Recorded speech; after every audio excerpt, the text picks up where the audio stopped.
Hello parents, 28 मार्च की news items देख लेते हैं। द हिंदू न्यूज़पेपर से ये 10 न्यूज आइटम्स पिकअप की गई है, इनको डिटेल में डिस्कस करेंगे।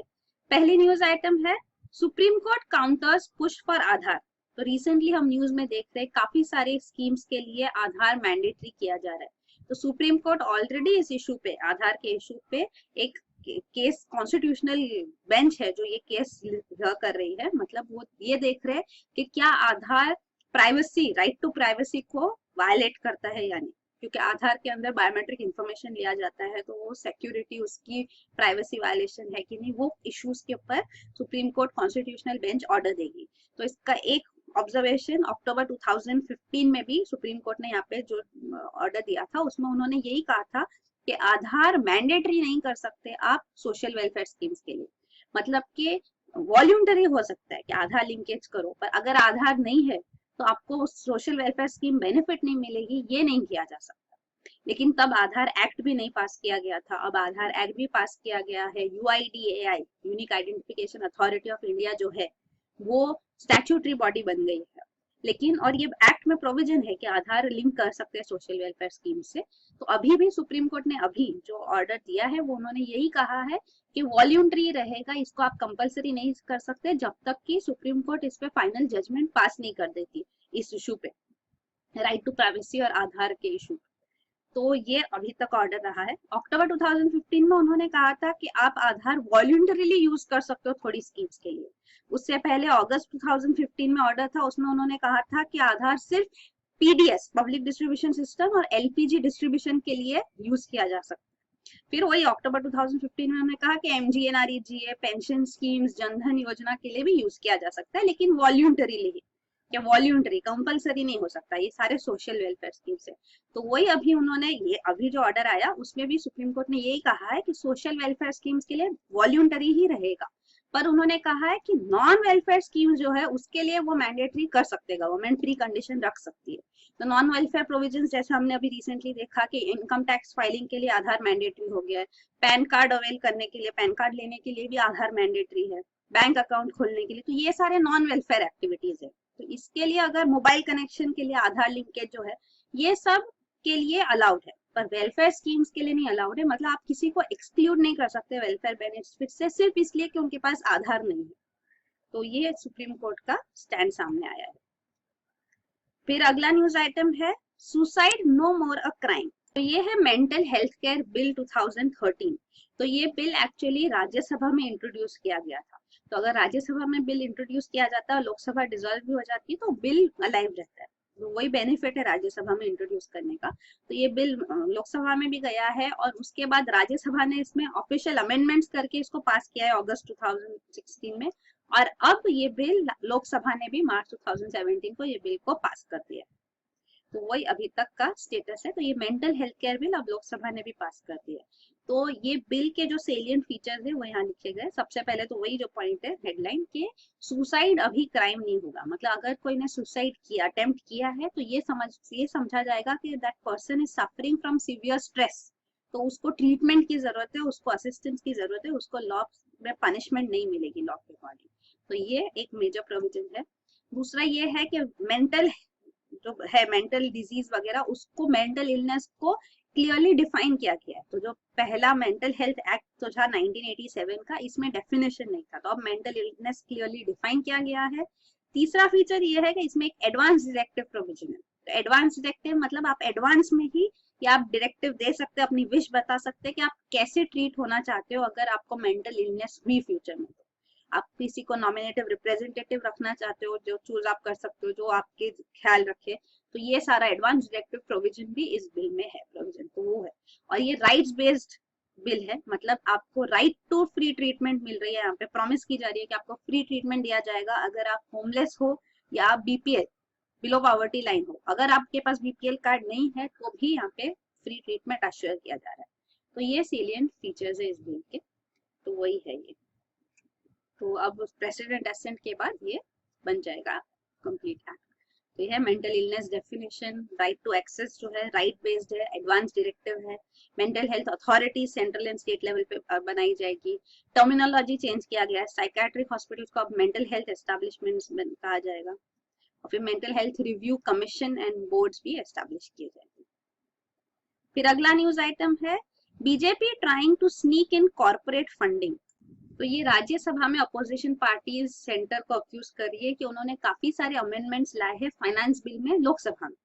तो फाइनेंस बिल क्या है, बजट का एक पार्ट है। तो जब बजट पास किया जाता है मतलब इसका मतलब होता है बजट दो पार्ट से, मतलब दो बिल्स पास होते हैं मतलब बजट पास हुआ। एक है अप्रोप्रिएशन बिल और फाइनेंस बिल।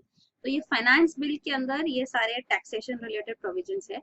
तो ये इसमें काफी सारे अमेंडमेंट्स किए गए हैं। तो जो बजट में अनाउंस भी नहीं हुआ था वो इसमें अमेंडमेंट्स किए जा रहे हैं। Even corporate funding to political parties, उसके लिए कंपनीज एक्ट को भी अमेंड किया गया है। तो इसके अंदर अमेंडमेंट ये लाया गया कि पहले 7.5% ऑफ नेट प्रॉफिट्स का एक कैप था कि कंपनीज इससे ज्यादा पॉलिटिकल पार्टीज को फंडिंग नहीं दे सकती। तो अब वो कैप को हटा दिया गया है। तो इस और था कि जो आप फंडिंग देते हो पॉलिटिकल पार्टीज को उसको आपको डिस्क्लोज करना होता है। तो अब इसमें डिस्क्लोजर तो करना होगा, लेकिन कौन सी पॉलिटिकल पार्टी को आपने फंडिंग दिया वो डिस्क्लोज करना जरूरी नहीं है। तो इसमें मतलब ओपेसिसिटी ज्यादा लाया जा रहा है रादर देन ट्रांसपेरेंसी। तो कितना भी फंड कर सकते हैं, अगर बैंकरप्ट भी है तो भी मतलब वही प्रेशर जब आएगा पॉलिटिकल पार्टी से तो आपको पेमेंट देना होगा, क्योंकि बाय लॉ भी आप दे सकते हैं।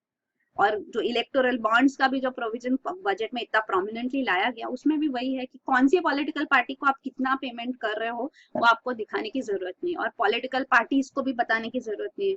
क्योंकि इवन 2000 का 20,000 से 2000 कैश लिमिट लाया गया कि आपको अनोनिमस सोर्सेज अगर मिल रहा है कैश, आपको रिवील करने की जरूरत नहीं अगर 2000 तक की लिमिट है कैश डोनेशंस की पॉलिटिकल पार्टीज को। पर वही अगर 20,000 हो या 2,000 हो, अगर मल्टीपल टाइम्स 2,000 10 बार किया तो वो 20,000 ही हो गया। तो मतलब कोई इफेक्टिवली कोई चेंज तो आया नहीं है। मतलब ज्यादा छोटे छोटे रकम में ज्यादा होगी, और वही गवर्नमेंट भी कह रही थी कि हम चाहते हैं छोटी छोटी रकम बहुत ज्यादा आए, तो वही आएगी। तो अनोनिमिटी तो रहेगी, तो ट्रांसपेरेंसी नहीं आ पा रही है, वही यहाँ पे और उसके ऊपर क्रिटिसिज्म आ रहा है।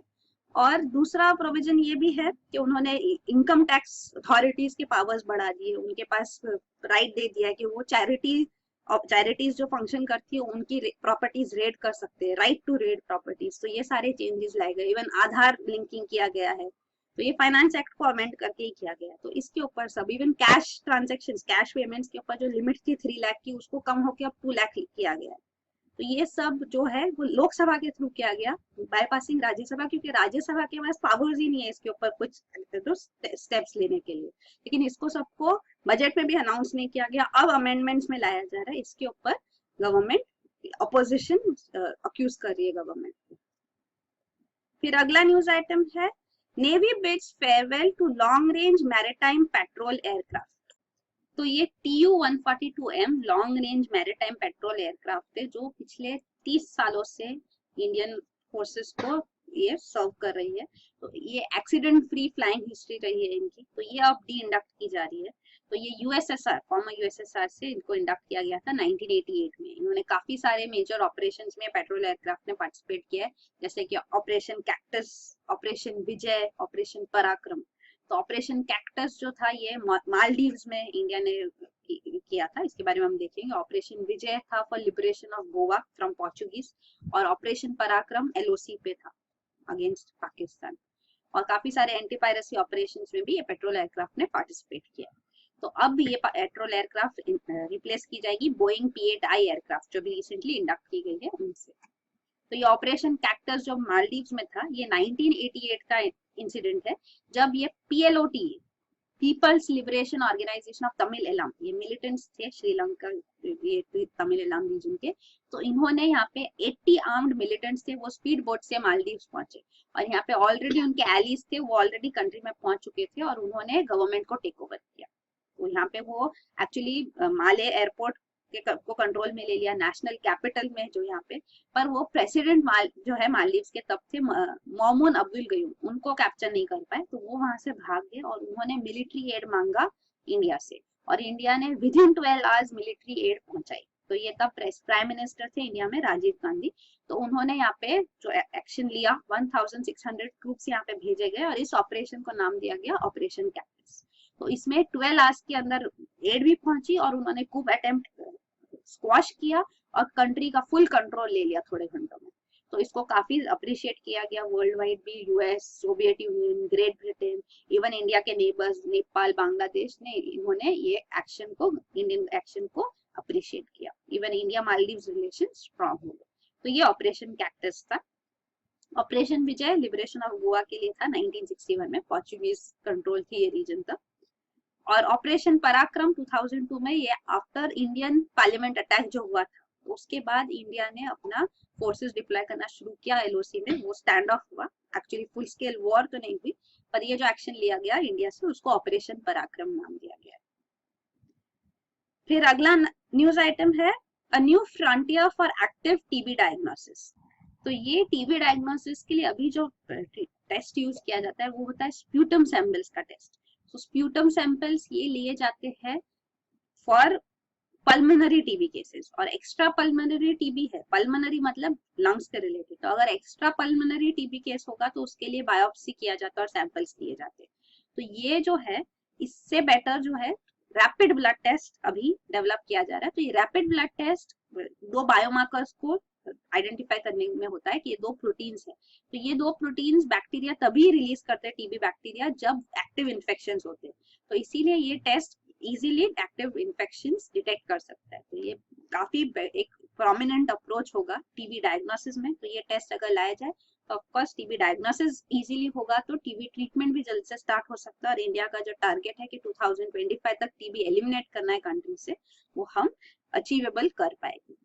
तो वही है, डायग्नोसिस के रिजल्ट्स दिए गए। तो टीबी, एक्स्ट्रा पल्मोनरी टीबी भी में भी इफेक्टिव है। इवन जो एक्स्ट्रा पल्मोनरी टीबी इन एचआईवी पॉजिटिव पेशेंट्स होते हैं उसके लिए भी ये इफेक्टिव है। तो जो अभी रिसेंटली एक नया टेस्ट इंट्रोड्यूस किया गया, जीन एक्सपर्ट, तो ये इसकी सेंसिटिविटी और स्पेसिफिसिटी काफी ज्यादा थी, लेकिन ये भी स्प्यूटम सैंपल्स पे रिलाई करते हैं।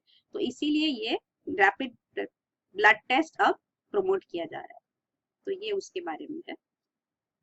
फिर अगला न्यूज आइटम है Supreme Court for policy to curb farmer suicides. तो सुप्रीम कोर्ट अब farmer suicides related case hear कर रही है। तो इसके ऊपर गवर्नमेंट ने अपना व्यू पॉइंट्स अब रखा है through the additional solicitor general. तो उन्होंने कहा है कि गवर्नमेंट ने स्टेप्स लिए, तो ये सेंट्रल गवर्नमेंट, स्टेट गवर्नमेंट सबसे एक्शंस लेने के लिए क्वेश्चन किया जा रहा है। तो सेंट्रल गवर्नमेंट ने यही कहा है कि हम कॉम्प्रिहेंसिव पॉलिसी एस्टैब्लिश कर रहे हैं फार्मर सुसाइड्स के प्रॉब्लम को ओवरकम करने के लिए। और ऑलरेडी गवर्नमेंट ने डायरेक्टली प्रोक्योर करना शुरू कर दिया फूड ग्रेन्स फार्मर्स से। तो पहले मिडिल मैन होते थे, तो अब फूड ग्रेन्स डायरेक्टली फार्मर से प्रोक्योर किया जाएगा और उनको मिनिमम सपोर्ट प्राइस दिया जाएगा। तो इससे एक बेनिफिट होगा फार्मर्स को। दूसरा, इंश्योरेंस कवर भी इंक्रीज किया गया फार्मर्स के लिए। पहले इंश्योरेंस कवर सिर्फ वो फार्मर्स को मिलता था जो एग्रीकल्चरल लोन लेते थे, तो अब ये सारे फार्मर्स को एक्सटेंड किया जा रहा है।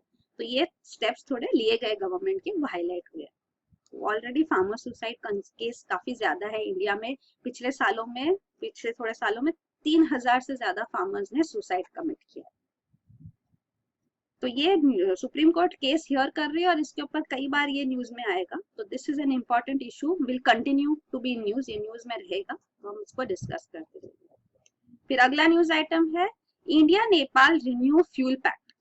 तो इंडिया और नेपाल का फ्यूल सप्लाई अग्रीमेंट है, तो अब इसको फिर से रिन्यू किया गया है 5 साल के लिए। तो ये 1974 से इंडिया नेपाल को पेट्रोलियम प्रोडक्ट्स प्रोवाइड कर रही है थ्रू इंडियन ऑयल। तो अब हम पाइपलाइन भी बिल्ड कर रहे हैं। यहाँ पे पाइपलाइन जो है ये मोतीहारी बिहार से लेके अमलेखगंज यहाँ पे जो है नेपाल में, वहां तक ये पाइपलाइन बिल्ड हो रही है। इवन ऐसी पाइपलाइन एलपीजी सप्लाई के लिए भी बिल्ड करने के लिए डिस्कशंस हो रहे हैं। तो ये इंडिया नेपाल रिलेशंस के बारे में एक पॉइंट है। और इंडिया नेपाल मैप आपको पता होना चाहिए, क्योंकि यूपीएससी प्रीलिम्स में ऐसे भी सवाल पूछते हैं कि which among the following Indian states share a boundary with Nepal. तो आपको पता होना चाहिए कौन से स्टेट्स है। तो यहाँ आप देख सकते हैं उत्तराखंड है, यूपी, बिहार, वेस्ट बंगाल और सिक्किम, और फिर यहाँ पे चाइना तिब्बत रीजन है। फिर अगला न्यूज आइटम है not for 101 cold chain projects. तो सेंट्रल गवर्नमेंट ने अब सैंक्शन किया है 101 नए integrated cold chain projects develop किए जाएंगे। तो ये इंफ्रास्ट्रक्चर बनाया जा रहा है फॉर फूड प्रोसेसिंग इंडस्ट्री। तो ये 2015 में 30 cold chain projects already sanction हुए थे, 50 और बाद में सैंक्शन हुए थे। तो यहाँ पे ग्रांट्स इन एड दिया जाएगा, मतलब प्राइवेट सेक्टर से भी फंडिंग आएगा और गवर्नमेंट भी यहाँ पे ग्रांट्स इन एड देगी। तो मतलब ये जो एंटरप्रेन्योर्स हो गए उनको financial assistance up to 10 crore government provide करेगी। तो ये कोल्ड चेन प्रोजेक्ट्स काफी इंपॉर्टेंट है, क्योंकि काफी सारा फूड वेस्टेज होता है इंडिया में। तो ये 101 प्रोजेक्ट्स में से भी फ्रूट्स एंड वेजिटेबल्स के लिए 53 कोल्ड स्टोरेजेस है, डेयरी प्रोडक्ट्स के लिए 33 है, fish meat marine ready to eat sector के लिए भी यहाँ पे प्रोजेक्ट्स लाए जा रहे हैं। तो एक जो ये स्टडी है उसके अंदर जो डेटा है, ये central institute of post harvest engineering and technology, इस स्टडी के हिसाब से इंडिया में फ्रूट्स एंड वेजिटेबल्स का टोटल वेस्टेज जो है, अगर 2014 के होलसेल प्राइस इंडेक्स से देखा जाए तो ये 92,000 करोड़ है। तो इतना फूड वेस्टेज होता है। तो अगर ये कोल्ड चेन प्रोजेक्ट्स आएंगे तो उससे फूड वेस्टेज रिड्यूस होगा। और India already second largest producer है फ्रूट्स एंड वेजिटेबल्स का इन द वर्ल्ड, और ओनली 2.2% जो है अपना हमारा फ्रूट्स एंड वेजिटेबल्स वो प्रोसेस होते हैं। तो फूड प्रोसेसिंग काफी कम है, तो इसीलिए यहाँ पे स्टेप्स लिए जा रहे हैं कि कोल्ड चेन स्टोरेजेस लाए जाए और फूड प्रोसेसिंग हब्स के साथ इनको कनेक्ट भी किया जाए। तो ये नेशनल कोल्ड चेन ग्रिड बनाने का प्लान है कि कोल्ड स्टोरेजेस भी हो, फूड प्रोसेसिंग इंडस्ट्रीज भी हो, और ये फूड प्रोड्यूसिंग हब्स तीनों को कनेक्ट किया जाए। तो ये ग्रिड के बनाने के लिए स्टेप्स लिए जा रहे हैं, यही कि कोल्ड चेन स्टोरेजेस भी कमेंस किए जा रहे हैं, ऑपरेशन सैंक्शंस किए जा रहे हैं प्रोजेक्ट्स। फिर अगला न्यूज आइटम है digital platform to help railway save 60,000 crore. तो ये रेल मिनिस्टर ने पहले ही अनाउंस किया था कि एक enterprise resource planning system ERP system जो होता है, जनरली कॉर्पोरेट सेक्टर में भी होता है, ये रेलवे मिनिस्ट्री के लिए भी लाया जाए। तो ये IT बेस्ड प्लेटफॉर्म होता है, तो ये इंटीग्रेशन प्लानिंग के लिए काफी यूजफुल होता है। इसके अंदर attendance, accounting, asset management, cost analysis, medical management, land management, काफी सारे एस्पेक्ट्स इसमें इंफॉर्मेशन कम्युनिकेशन टेक्नोलॉजी से या सॉफ्टवेयर से किए जा सकते हैं। तो इसको डिजिटल प्लेटफॉर्म को ये नाम दिया गया है IR1 ICT। तो रेलवे मिनिस्टर यही कह रहे हैं कि इसके अंदर 10,000 से 12,000 करोड़ का इन्वेस्टमेंट लगेगा, पर इसके बाद जो बेनिफिट्स होंगे उससे रेलवे को 50,000 to 60,000 करोड़ का बेनिफिट होगा लॉन्ग रन में। तो वही वो कह रहे हैं। इवन पैसेंजर कंप्लेंट्स भी एक इम्पॉर्टेंट पीस ऑफ इंफॉर्मेशन है। वो कह रहे हैं कि अगर इसके ऊपर एक्शन लिया जाए, डिसीजंस लिए जाए, तो काफी सारा प्रोएक्टिव एक्शन लिया जा सकता है, एफिशिएंसी इंक्रीज की जा सकती है। तो ये सारा जो है इंफॉर्मेशन कम्युनिकेशन टेक्नोलॉजी काफी बेनिफिशियल होगा रेलवे के लिए। फिर अगला न्यूज आइटम है last one, BS3 fuel vehicles will not become redundant, centre. तो भारत स्टेज है, तो भारत स्टेज ये फ्यूल एमिशंस नॉर्म्स है, एक ऐसा फ्यूल एमिशन कैसे होने चाहिए कि ताकि पोल्यूशन रिड्यूस किया जा सके। तो ये यूरो एमिशन नॉर्म्स है, उसके ग्रेड स्टेजेस है, वैसे ही उसके लाइन पे हमने भारत स्टेजेस बनाए। तो यूरो एमिशन नॉर्म्स जो है उससे एक स्टेप पीछे हमारा चलता है, तो we are lagging behind by 1 stage. तो अभी यूरो 6 जो है तो वो हमारा भारत स्टेज 5 है, तो वैसे हमारा एक पॉइंट बिहाइंड है, मतलब वो मैचिंग है, मतलब यूरो 6 ही हमारा भारत स्टेज 5 का हम इंट्रोड्यूस करते हैं। तो अभी जो स्टेटस है भारत स्टेज 3 फ्यूल है मेजरली कंट्री में, ये यूज किया जाता है, ये फ्यूल एमिशन नॉर्म्स है। और Bharat stage 4 emission norms all over India enforce किए जाएंगे फ्रॉम 1 अप्रैल 2017, अब थोड़े दिन में। तो ये भारत स्टेज 4 जब लाया जाएगा तो जो भारत स्टेज 3 एनेबल्ड इंजिन है, क्योंकि जब एमिशन नॉर्म्स लाए जाते हैं तो इवन फ्यूल को मॉडिफाई करना पड़ता है, फ्यूल रिफाइनिंग में भी वहाँ चेंजेस करने पड़ते हैं, और इवन इंजिन्स, कार मैन्युफैक्चरर्स को इंजिन्स में भी मॉडिफिकेशन करना पड़ता है। तो यहाँ पे वही कहा जा रहा है कि जो कार मैन्युफैक्चरर्स है, 19 करोड़ व्हीकल्स है जो BS3 फ्यूल पे चलती है, तो सुप्रीम कोर्ट ये केसेस हियर कर रही है स्पेशली ऑन दिल्ली में पोल्यूशन के ऊपर। तो ये BS3 जो व्हीकल्स है उनका क्या होगा, उसके ऊपर सुप्रीम कोर्ट क्वेश्चन पूछ रही है। तो सेंट्रल गवर्नमेंट का ये कहना है कि ये व्हीकल्स चल सकती है क्योंकि इनको स्विच किया जा सकता है। तो vehicles using BS3 fuel can switch to BS4 model.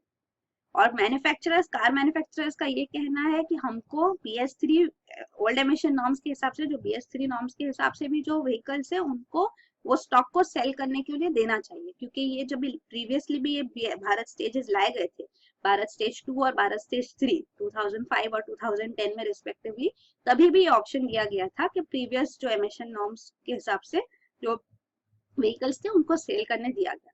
तो ये स्टैंड भी रखा जा रहा है, मैन्युफैक्चरर्स सेंटर को ये, सुप्रीम कोर्ट को ये पॉइंट भी कह रहे। तो अब देखेंगे सुप्रीम कोर्ट का क्या स्टैंड रहेगा, और सेंटर ये कह रही है कि ये स्विच कर लेगा तो कोई प्रॉब्लम नहीं होगी।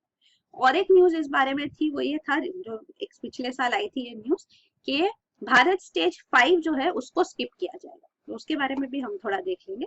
तो ये Bharat stage 4 all over India अभी इम्प्लीमेंट होने वाला है, लेकिन ये 13 सिटीज में ऑलरेडी एनफोर्स हो चुका है 2010 में। तो जहाँ सिटीज जो केपेबल है एनफोर्स करने के लिए, वहां पे ये ऑलरेडी एनफोर्स किया जाता है। तो वही आप देख सकते हैं, रेस्ट ऑफ इंडिया में भले भारत स्टेज 3 है, बट भारत स्टेज 4 ऑलरेडी आ चुका है। तो भारत स्टेज 5 हम नहीं इंट्रोड्यूस करना चाहते, हम डायरेक्टली भारत स्टेज 6 पे जंप करना चाहते हैं। उसका रीजन ये है कि जो रिफाइनरीज है, ऑयल रिफाइनरीज, वो कह रहे हैं कि इन्वेस्टमेंट जो लगेगा Bharat stage, next Bharat stage पे जाने के लिए, तो 5 हो या 6 हो उतना ही इन्वेस्टमेंट लगेगा। तो हम अगर अब एक स्टेज स्किप करके आगे के स्टेज पे पहुंचते हैं तो वो हमारे लिए बेटर होगा, क्योंकि पोल्यूशन लेवल्स फिर और डिक्रीज करने के स्टेप्स लिए जा सकते हैं।